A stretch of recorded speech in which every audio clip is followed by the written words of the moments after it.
ఇప్పుడు ఈ రాష్ట్ర గీతం మీద చిహ్నం మీద ఎందుకింత అలజడి, ఎందుకింత దుమారం రేగుతున్నదని మీరు అనుకుంటున్నారు? రాష్ట్ర గీతం మీద అలజడి ఏం లేదు. ఇప్పుడు కీరవాణితో 25 ఏళ్ళుగా మనం పాట పాడుకుంటాం. 25 ఏళ్ళుగా ఆ పాట అందరు గుర్తించింది. తెలంగాణ ఉద్యమంలో భాగంగా అందశ్రీ తెలంగాణ ఉద్యమ చైతన్యాన్ని రగిలించడంలో కీలక పాత్ర పోషించాడు.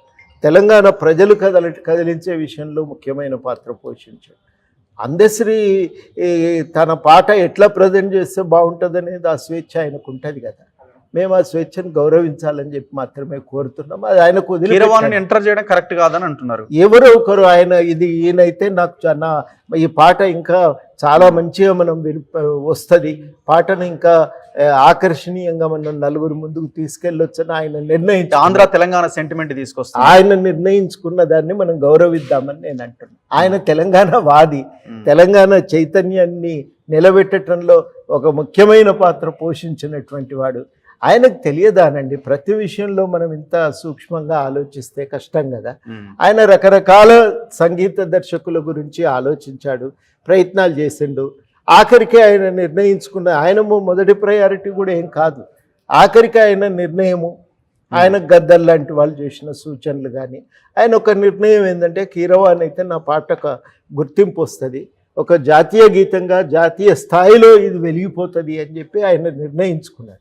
ఆయన పాటే ఉద్దేశం, అదే లక్ష్యం ఆయన పరిపూర్తి చేయటానికి ఒక మార్గం ఎంచుకున్నాడు.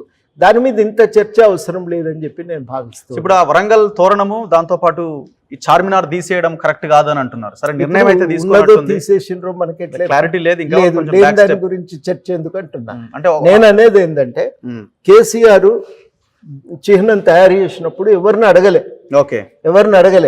ఆయన తయారు చేసిండు, ఇది చిహ్నం అన్నాడు, జీవో ఇష్యూ చేసిండు. అందరం గులిగినాం. అప్పుడు ఇది బాగాలేదండి, 4 కట్టడాలను దగ్గర పెట్టి ఇదే చిహ్నం అంటే కుదరదు. అక్కడ ప్రజలు కనిపిస్తలేరు, ప్రజలు కనబడతలేరు. ఈ ప్రజల యొక్క చైతన్య స్థాయి కానీ వాళ్ళ సాంస్కృతిక అస్తిత్వం కానీ ఒక్క మాటలో చెప్పాలంటే ప్రజల జీవన విధానం కానీ ప్రతిబింబించట్లేదు. జీవన విధానం ప్రతిబింబించే విధంగా దాన్ని మారిస్తే బాగుండు అనే కోరిక ఉంది, లేదు అనుకుంటే పొరపాటు. ఆ చర్చ జరుగుతుంది.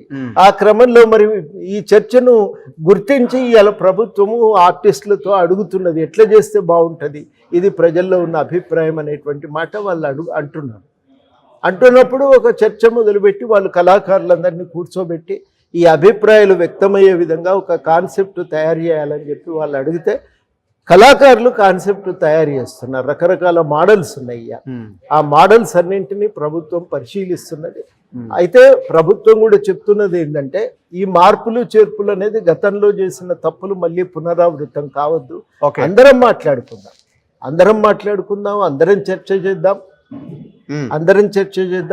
అందరం కలిసి దీన్ని ముందుకు తీసుకెళ్ళటానికి కృషి చేద్దామని చెప్పి వాళ్ళు ఆ ప్రకటన చేస్తున్నారు. ఆఖరికి అసెంబ్లీలో కూడా పెడతాం, దీన్ని అసెంబ్లీలో కూడా చర్చ చేసినాకనే ఆమోదిస్తామని. ప్రజాస్వామిక పద్ధతుల్లో మార్పు చేర్పులు ఏవైనా జరగాలనేది నా అభిప్రాయం. ప్రభుత్వం కూడా అదే అభిప్రాయంతో ఉంది. ప్రజాస్వామిక పద్ధతుల్లోనే మార్పు చేర్పులు సంప్రదింపులు చేసి విస్తృత ఏకాభిప్రాయాన్ని సాధించే ప్రయత్నం చేస్తామని వాళ్ళు అంటున్నారు.